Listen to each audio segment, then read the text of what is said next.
कुंभ राशि वालों सावधान हो जाओ। असली महायुद्ध अब शुरू होने वाला है। ये अगस्त का महीना आपके राशि स्वामी शनिदेव पर आधारित है और आपके लगन में बैठा राहु अब आपको अद्भुत लाभ देने की तैयारी कर चुका है। द्वितीय भाव में बैठा शनि आपकी राशि का स्वामी है, आपका मालिक है और आपके बिगड़े काम बनाने वाला है। कुंभ राशि वालों, हम जानते हैं कि आप पिछले कुछ समय से अपने मन पर एक बोझ सा महसूस कर रहे हैं। मन का भारीपन, अपने मन की घुटन आप किसी को बता नहीं पा रहे हैं। आपने अपने जीवन में बहुत संघर्ष किया है। जो भी कुछ आपने अपने जीवन में हासिल किया है उसकी पूरी कीमत आपने चुकाई है। किसी ने कोई एहसान नहीं किया आपके ऊपर, आपने ही लोगों पर न जाने कितने एहसान किए हैं। आपने ही न जाने कितनों की बिगड़ी बनाई है। असल में हुआ ही यही है कि आप दूसरों के लिए बड़े भाग्यशाली रहे हैं। जिसको भी आपने छुआ, जिसको भी आपने एक बार गाइड किया, वह सफलता की सीढ़ियां चढ़ता गया और आप छोड़कर आगे बढ़ गया। लेकिन अब आप चिंता न करिए, आपके साथ महामाई हैं, आपके साथ बाबा भोलेनाथ हैं। श्रावण का यह पवित्र महीना शुरुआत हो रही है और आपके भाग्योदय की भी शुरुआत हो रही है। बिगड़े से बिगड़े काम बनेंगे आपके, क्योंकि कई शुभ ग्रह योग अब बन रहे हैं। देखो, शुरुआत करते हैं शुक्र से ही कि शुक्र का गोचर 1 अगस्त को हो जाएगा आपके अष्टम में। अष्टम में शुक्र अति बलवान, अति फलवान, बहुत फल देने वाले होते हैं। इसी के साथ साथ बात करें मंगल की, तो मंगल और बुध की युति बन जाएगी 2 अगस्त को, यानी कि लगातार ग्रह परिवर्तन है। 2 अगस्त को मंगल और बुध आपके पंचम में अद्भुत योग बनाएंगे और उसके बाद आपके छठे में यही बुध 5 तारीख को सूर्य, गुरु और बुध के साथ जबरदस्त राजयोग का निर्माण करेंगे। अब तो कम से कम कई रुके हुए कार्य बन ही जाएंगे। अब तो कम से कम बिगड़ी बातें बनने ही लगेंगी। लेकिन अब भी आपको कुछ जरूरी सावधानियां रखनी है। आप भूल करने में एक्सपर्ट हैं। आप हर जगह हर स्थान पर अपने दिल की सुनते हैं, अपने मन की सुनते हैं। कई बार आपने चोटें खाई हैं, कई बार आपकी भावनाओं का दुरुपयोग हुआ है। हाँ कि ना कमेंट करके बताना। लेकिन अब बस बहुत हुआ। अब आपको चालाक बनना है, स्मार्ट बनना है और आपको अपने लिए बनना है। किसी को कष्ट पहुंचाने के लिए नहीं, अपने लिए बनना है, अपनी खुशियों के लिए बनना है, अपने अपनों के लिए बनना है। कुंभ राशि वालों, ये कार्यक्रम आपके लिए बेहद महत्वपूर्ण है, क्योंकि ये समय अभी 7.5 से आप मुक्त नहीं है। लगभग 1 वर्ष के लिए अभी और 7.5 है। अभी और बाधाएं हैं, अभी और रुकावटें हैं। ऐसे में विशेष मार्गदर्शन आपके लिए बहुत आवश्यक है और आप मार्गदर्शन को बहुत अच्छी तरीके से ग्रहण करते हैं। ज्ञान का आप बहुत सम्मान करते हैं। ज्ञान को आप एक स्पंज की तरह सोख जाते हैं। जैसे स्पंज पानी को सोखता है, ऐसे ही सोख जाते हैं। तो इस ज्ञान को भी सोख जाइए जो आगे कार्यक्रम में हम बताने जा रहे हैं। ये दिव्य अनुभूतियां हैं, दैवीय वाणी है और ग्रहों की शुद्ध चाल का विवरण है। ऐसा ज्ञान आपको मिलेगा नहीं कहीं भी। तो चलिए महामाई को आभार व्यक्त करिए, क्योंकि उनकी ही कृपा से ये ज्ञान आप तक आया है। माई का आभार व्यक्त करिए, कमेंट में पूरे भक्ति और भाव के साथ लिख डालिए, जय मां बगलामुखी कृपा करो, हर हर महादेव, जय बाबा भोलेनाथ। अब ध्यान से सुनिए अपनी भविष्यवाणियां, मार्गदर्शन और अंत में एक ऐसा महा उपाय जो आपके जीवन की हर बाधा को चुटकियों में समाप्त करेगा, क्योंकि यह बाबा भोलेनाथ से जुड़ा हुआ है। आपकी राशि के मालिक बाबा भोलेनाथ ही हैं। चलिए ध्यान से सुनिए। जय माई की। बंधुओं, ज्योतिष और तंत्र विद्या के क्षेत्र में आचार्य अमित एक जाना माना नाम है। पूज्य गुरुदेव के साधनाओं और ज्योतिष विद्या के अनुभव बेहद दिव्य है। जी हाँ, पूज्य गुरुदेव ने जिसकी भी कुंडली का विश्लेषण किया और कुंडली के अनुसार उसे सटीक उपाय व महामाई माँ बगलामुखी की विशेष कृपा दी, उसके जीवन में सकारात्मक बदलाव तो आए ही है। फिर चाहे समस्या कितनी ही कठिन क्यों न हो, समाधान तो अवश्य हुआ है। अब ऐसे में यदि आप भी अपने जीवन की किसी बड़ी समस्या से जूझ रहे हैं, जैसे कि कर्जा बढ़ता ही जा रहा है, काम धंधा और व्यापार सब रुक चुका है, रिश्ते नातों में तनाव हद से ज्यादा बढ़ गया है, पूरा जीवन ही नकारात्मकताओं से भर गया है, तो ऐसे में यही सही समय है जब आप श्रेष्ठ गुरु से मार्गदर्शन प्राप्त करें और जीवन के अंधकार को समाप्त कर दिव्य प्रकाश की ओर कदम बढ़ाएं। वीडियो में दिए गए नंबरों पर तुरंत संपर्क करिए और अपनी कुंडली का विश्लेषण व समाधान पूज्य गुरुदेव के द्वारा करवा लीजिए। देर ना करें। आपके देवी देवताओं के आशीर्वाद से ये मौका खुद चलकर आपके पास आया है, इसे गंवाना नहीं है। अभी फोन करें और गुरुदेव से मार्गदर्शन प्राप्त करें। महामाई आपका कल्याण करें। धन्यवाद। सबसे पहले बात करते हैं आपके मनोभाव और आपके फोकस की। इस समय आपका फोकस अपनी परेशानियों से बाहर निकलने में है। आप में से कुछ जातक ऐसे हैं जो अपने कार्यस्थल पर संघर्ष कर रहे हैं, करियर में संघर्ष कर रहे हैं। कुछ ऐसे हैं जिनके ऊपर कुछ ऐसी समस्याएं आ पड़ी हैं जो उन्होंने बुलाई ही नहीं है। पारिवारिक संकट है, कर्जे की समस्या है या फिर बीमारियों का बोझ है। कहने का मतलब यह है कि इस समय आप किसी भी प्रकार से एन केन प्रकरण ईश्वरीय कृपा से या अपने पुरुषार्थ प्रारब्ध से आप चाहते हैं कि इन परेशानियों से आपको मुक्ति प्राप्त हो, ताकि आपके जीवन में सुख और शांति का प्रादुर्भाव हो। इस कार्य को करने के लिए यह महीना आपके लिए बहुत महत्वपूर्ण साबित होने जा रहा है, क्योंकि यह सावन का महीना और साथ ही साथ सबसे खास बात यहाँ पर यह है कि हम आपको जो उपाय बताएंगे बड़ा अद्भुत होगा, इसे कर लेना। बंधु अब ध्यान से सुनिए, पारिवारिक वातावरण की बात करें तो परिवार के वातावरण में तो थोड़ी बहुत ऐसी नेगेटिव स्थिति सी रहेगी कि आपको अपने आप की अनदेखी होती हुई दिखाई देगी। छोटी छोटी चीजों के लिए आपको मन मारना पड़ेगा और दूसरों की जरूरतों को पूरा करने के लिए अपनी जेब खाली करनी पड़ेगी। लेकिन इन सब से आपको कष्ट नहीं होता। कष्ट तो तब होता है जब अपने ही मुंह फेरने लगते हैं, अपने ही दुख देने लगते हैं, अपने ही अनसुनी करने लगते हैं, यहाँ कष्ट होता है। अपने आप को कुर्बान करने में, त्याग करने में तो आपसे बढ़कर कोई है ही नहीं। खैर कोई बात नहीं, आप परिवार में सुख शांति बनाए रखने के लिए अपने आप को मौन रखेंगे, शांत रखेंगे, जहां जरूरत होगी वहीं पर केवल बोलेंगे। और सबसे बड़ी बात कि आपका मन और आपकी विचारधारा इस समय शांति की ओर है, आध्यात्म की ओर है। इसीलिए आप बहुत सारी चीजों को इग्नोर करेंगे और जीवन का जो भी रूप स्वभाव आपके पास है आप उसे एक्सेप्ट करेंगे, अपनी कमियों को भी स्वीकार करेंगे। आर्थिक स्थिति की बात करें इस समय तो धन तो है, आ रहा है, लेकिन वह धन रुक जाए ये बड़ी बात है। लेकिन अब रुकेगा जब मंगल का गोचर होगा बुध के साथ, तो 4 से 5 दिन आपके लिए ऐसे मिलेंगे। मंगल का गोचर 2 अगस्त को है, वैसे हम आपको बता दें। तो बुध के साथ मंगल का गोचर जब होता है तो पुरुषार्थ शक्ति से मिलती है बुद्धि, और शक्ति और बुद्धि का मिलन बिल्कुल वैसा ही है जैसे माँ लक्ष्मी और माँ सरस्वती का मिलन। ऐसे में बस गणपति और आ जाए तो कल्याण अद्भुत है। गणपति का मतलब है धैर्य, गणपति का मतलब है जीवन के अनुभवों से सीख कर उनका प्रयोग करना, और गणपति का मतलब है ठहराव। तो यदि आप अपने मन पर नियंत्रण रख पाते हैं, जीवन में आ रहे मौके अवसरों को सही तरीके से एनालाइज करके, आकलन करके और उनका लाभ लेने का हुनर सीख चुके हैं, जीवन की ठोकरों ने आपको बहुत कुछ सिखा दिया है, तो आप बदल जाएंगे। क्योंकि अगले 3 से 5 दिनों में आपके जीवन में विशेष अवसर आ रहे हैं। जी हाँ, अवसरों के विषय में तो ऐसा कहा जाता है कि इन्हें पहचानने में भी बड़ी कलाकारी चाहिए। कहानी बहुत ही सुंदर है, आपको हम सुनाएंगे कभी किसी कार्यक्रम में। इस समय सुनाएंगे तो कार्यक्रम बहुत लंबा हो जाएगा, लेकिन ये बहुत महत्वपूर्ण है कि आते अवसरों को आप जान पाएं, समझ पाएं और उन्हें ग्रहण कर पाएं, लपक कर आगे बढ़ पाएं। आएंगे जरूर। आपकी बुद्धि, विवेक सब कुछ स्थिर है, लेकिन कहीं ना कहीं मन की कड़वाहट, कहीं ना कहीं जीवन की निराशा, जीवन की कड़वाहट, नकारात्मकता आपको सही निर्णय लेने से रोकेगी। तो ऐसे में आपको धैर्य से काम लेना है, मौन रहना है, अपने ऊपर केंद्रित रहना है, स्वार्थी बन जाना है, स्व के अर्थ को खोज लेना है, तभी आपका उद्धार संभव है।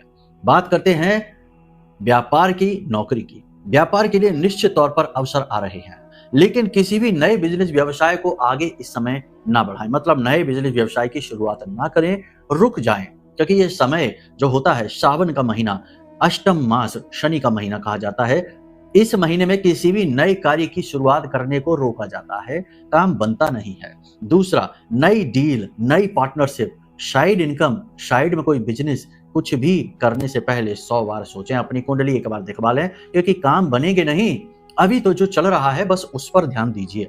जो नौकरी कर रहे हैं उसी नौकरी में डटे रहिए, ठहरे रहिए। ये मत कहिए कि हम कब तक त्याग करें, कब तक हम मिसयूज हों। ये मत कहिए कि हमारा भी तो आत्मसम्मान है।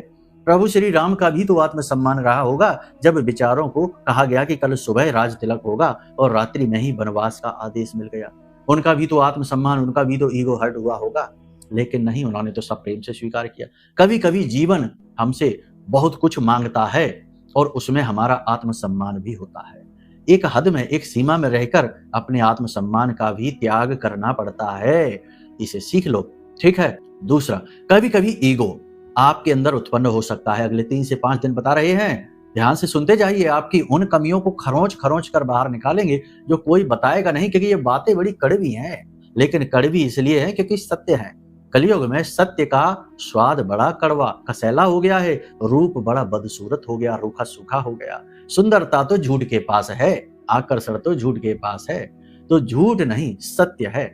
इसलिए अभिमान की भाषा, अभिमान का भाव, वाणी में कड़वाहट और कभी कभी कठोरता और कभी कभी जिद पर अड़ जाना, ये दोष हैं आपके अंदर। इन दोषों को थोड़ा साइड में रख दो, वाणी को मधुर बनाओ। देखो, हम आपको एक बात ऐसी बताएंगे जो आपको चौंका देगी। दुनिया में हर एक अपराध की सजा है, कानून में भी और अध्यात्म में भी, लेकिन एक अपराध ऐसा है जिसकी कोई सजा नहीं, जो स्वेच्छा से है, लेकिन ये अपराध इतना कठोर है कि यह जीवन को विनाश कर देता है। और वह अपराध है कड़वे वचन, नकारात्मक भाषा शैली, कठोर वाणी। किसी के दिल को कितनी गहराई तक दुखाता है, कितने दिन तक कोई अपने दिल को मलता रह जाता है, दुख दुख की तरह सहता रह जाता है, मौन रह जाता है। आपसे भला अच्छा कौन समझेगा इस बात को? आप खूब अच्छे से समझते हैं इन बातों को। तो अपनी वाणी को मधुर रखिए, इस अपराध को न करिए, यहां से बहुत सारी चीजें बिगड़ जाती हैं। दूसरा कि मन में किसी भी बात का ईगो नहीं, अच्छाई का भी अभिमान। हम तो इतना दान करते हैं, हम तो इतनी पूजा करते हैं, हम तो इतनी भक्ति करते हैं, हम तो रोज मंदिर जाते हैं, रोज चालीसा पढ़ते हैं, हमने तो बहुत अच्छाई की है। ये भी अभिमान, सत अभिमान है। अभिमान के भी 3 रूप हैं, है ना? और ये अभिमान तामसिक अभिमान से भी खतरनाक है। तामसिक अभिमान मतलब किसी के ऊपर शक्ति प्रदर्शन करना, चढ़ जाना और उसे कुचल डालना। और राजसिक अभिमान है अपनी शक्तियों का प्रदर्शन करना, अपने धन वैभव सुख ऐश्वर्य का प्रदर्शन करना। और यह जो सात्विक अभिमान है, यह बड़ा चुपके से आता है और दिखता भी नहीं है कि हम कितने अच्छे इंसान हैं, हमारे साथ गलत कैसे हो सकता है। जरा इसको टटोल कर देखिए, कहीं आपके अंदर तो नहीं उत्पन्न हो रहा है, हटा दो, ठीक है? तभी तो सब चीजें दिखेंगी, वरना दिखता कहाँ है। चीजें बदल जाती है तब पता चलता है, शुरुआत होती है तब तक पता ही नहीं चलता। तो अवसर आएंगे ना, उन अवसरों को आप कैसे ले पाएंगे? उसी के लिए तो आपको ये हम समझा रहे हैं। थोड़ी सी चालाकी और समझदारी भी आपको दिखानी होगी, किसी की बातों में ना आए। कोई जब मीठे मीठे प्रलोभन दे, क्योंकि देगा कोई, तो उस प्रलोभन में समझिए आज का समय ऐसा नहीं जब लोग दूसरों के हितों के बारे में सोच रही हों। पहले अपना हित, बाद में दूसरे का। अपना 80%, 90%, 95% हित, दूसरे के 5% हित, तो लोग दूसरों को बात बताते हैं। वरना तो सब कुछ छिपा जाते हैं, सब कुछ हड़प जाते हैं, निगल जाते हैं। और विचित्र बात यह है कि जो दूसरे का 5% का फायदा है ना, उसे उसका 100% फायदा दिखाते हैं और अपनी निस्वार्थ सेवा दिखाते हैं। ऐसे कई नकाब लगाए हुए, कई मुंह वाले लोग घूम रहे हैं संसार में। तो जब आप चालाक बनेंगे, स्मार्ट बनेंगे, बातों के पीछे छिपी हुई बातों को समझना सीखेंगे, तो आप बहुत कुछ जान जाएंगे, किरदार खुलकर सामने आने लगेंगे। अचानक से बनते हुए कार्य में अवरोध आ सकता है, खास तौर से 5 तारीख के बाद। 5 तारीख से लेकर 7 तारीख के बीच 2 दिन में आपका कोई बनता काम बिगड़ सकता है, क्योंकि यहाँ पर बुध का ट्रांजिशन होगा। बुध का ट्रांजिशन महत्वपूर्ण है। ये जब तक स्थिर नहीं हो जाएगा तब तक रुकावट लाने का भय रखेगा। इस समय और काल पर आपको 2-3 चीजों का ध्यान रखना है। पहला, अपनी इच्छाओं को नियंत्रित रखिए। जरूरत से ज्यादा खर्च मत करिए, जहां जरूरी है वहीं खर्च करिए। जरूरत से ज्यादा एग्रेसिव एक्सपेंडिचर आपके लिए बड़ा खतरनाक होगा। अब हमारी एक्सपेंडिचर कहने को ही ना सुधारने लगना, नहीं तो लोग उल्टा हमें ही ज्ञान देने लगते हैं। एक्सपेंडिचर नहीं, ये कहते वो कहते, अरे छोड़ो हमारी बातें, आप समझो कि हम क्या समझाना चाहते हैं। मन पर नियंत्रण, काम वासना पर नियंत्रण बहुत आवश्यक है। यह बढ़ेगी क्योंकि 1 अगस्त को ही शुक्र आ जाएंगे, नीच के हो जाएंगे। और नीच का शुक्र मन में भावनाएं उत्पन्न करता है, वासनाएं जगाता है, पुराने रिश्तों को लेकर आता है, प्रेम संबंधों की ओर आकर्षण बढ़ाता है, विपरीत लिंग के प्रति आकर्षित करता है और खर्चे बढ़ा देता है। फिजूल खर्ची, ऐशो आराम, शौक शान में खर्चा, तो थोड़ा सोच समझ कर। गर्भवती महिलाओं को आपकी राशि की जो है उन्हें बहुत संभल कर रहना है, कोई हादसा हो सकता है। इस समय आप अपनी मनमानी करने की कोशिश ना करें, थोड़ा सा दूसरों को सुने। बड़े बुजुर्ग जो आपके शुभ चिंतक सलाहकार हैं उनको सुने भी। और सबसे बड़ी बात यह है कि लोगों की बात सुने, उसका मनन जरूर करें, क्योंकि सुनने में कभी कभी ऐसे शुभ चिंतकों की बातें आ जाती हैं दिमाग में जो आपका शुभ देखकर चिंतित हो जाते हैं। नकली वाले शुभ चिंतक, उनको भी सुने और फिर अगर उनकी बातों में गड़बड़ दिखाई दे तो उसे रिजेक्ट भी करें, ठीक है? उधार पैसा लेने की कोशिश ना करें, उधार किसी को दे भी नहीं। कोई मांगने आए तो उसे टाल दें। 7 तारीख के बाद पैसे देने का काम करें, उससे पहले नहीं। दुकानदारी यदि है तो उसमें भी उधारी कम से कम करें, नगद का व्यवसाय ज्यादा करें। कुछ दिन तक व्यवसाय कम होगा, लेकिन बाद में लोग समझ जाएंगे कि आपकी यही आदत है, तो फिर नगद ही व्यवसाय होगा। इस समय और काल पर घुटने में चोट लगना, कमर में चोट लगना, पुरानी तकलीफें ऊपर उभर आना, एलर्जी की समस्या होना और सबसे बड़ी बात आंतरिक अंगों में तकलीफ हो जाना, यानी छिपे हुए रोग बाहर आना, ऐसी चीजों को आप महसूस करेंगे। इस समय और काल पर आपको ऐसा भी महसूस हो सकता है जैसे आपके ऊपर किसी ने तंत्र करवा दिया है, निगेटिव एनर्जी आपके आसपास है। जरा अपनी कुंडली दिखवा लो, क्योंकि हो सकता है कि कोई पाप ग्रह योग ऐसा बन गया हो जो तंत्र जैसा ही अनुभव करा रहा हो। इस समय जो विदेश जाना चाहते हैं उनके लिए प्रबल योग बन रहे हैं। विदेश जा सकते हैं। नौकरी बदलने से लेकर, व्यवसाय बदलने से लेकर, व्यवसाय में कोई नए प्रयोग करने से लेकर कोई भी महत्वपूर्ण निर्णय लेना है तो वह 17 अगस्त के बाद लेना, सूर्य का ट्रांजिशन हो जाने दो उसके बाद। उच्च अधिकारियों के साथ तालमेल बनाकर रखें, कार्यस्थल पर कानाफूसी अधिक होगी, विरोधी अति सक्रिय होंगे और अचानक से आपके काम को बिगाड़ने की कोशिश करेंगे। चतुराई ही एकमात्र हथियार है, औजार है जिससे आप अपने आप को बचाकर रख पाएंगे। दाम्पत्य जीवन की बात करें तो दाम्पत्य जीवन में सब कुछ ठीक रहने वाला है, बस आपकी ही समझ की कमी रिश्ते को खराब करेगी। जीवन साथी के मन को समझकर व्यवहार करें। आपका जीवन साथी आपको कोई गिफ्ट उपहार दे सकता है, तो इस बात का सम्मान करें। कोई नई बात, कोई नया प्रपोजल, कहीं घूमने जाने की बात, कहीं बाहर चलकर खाने पीने की बात, कोई ऐसी नई स्कीम, नई बात, नई योजना आपका जीवन साथी आपसे शेयर कर सकता है जिसका सम्मान करें। तुरंत रिजेक्ट ना करें, तुरंत भड़के ना। जिन लोगों के प्रेम संबंधों में, दाम्पत्य जीवन में परेशानियां चल रही थी, वह परेशानी कम होनी शुरू हो जाएगी। प्रेम संबंधों में थोड़ी सी खटास अवश्य रहेगी, लेकिन धीरे धीरे वह भी अनुकूल होती दिखाई दे रही है। इस समय और काल पर आपको सबसे बड़ी बात यहाँ यह है कि नौकरी में मेहनत अधिक करनी पड़ेगी, ओवर टाइम भी करना पड़ेगा, उच्च अधिकारियों के ताने भी सहने पड़ेंगे और आपको कभी कभी ऐसा लगेगा जैसे आप किसी गलत जगह पर आ चुके हैं। लेकिन याद रखना कि ये विचार केवल समसामयिक हैं, कुछ समय बाद बदलने वाले हैं। नौकरी को इतनी जल्दी बदलने का निर्णय ना लें। कोई भी महत्वपूर्ण कार्य यदि आप करें अपने जीवन का तो उसमें एक बार कुंडली दिखाकर सलाह अवश्य ले लें। हम बार बार यही कहते हैं। अभी कल ही एक श्रीमान हमें अपनी कुंडली दिखा रहे थे, उनकी शनि की अढ़ैया चल रही थी और शनि की अंतर्दशा भी चल रही थी और अभी 10 दिन पहले ही उन्होंने अपनी नौकरी से स्वतः ही रिजाइन दे दिया और बोले कि वहां पर मेहनत बहुत थी, कोई भविष्य नहीं था, तो हमने रिजाइन दे दिया, अब हमें कोई नई नौकरी मिलेगी कि नहीं।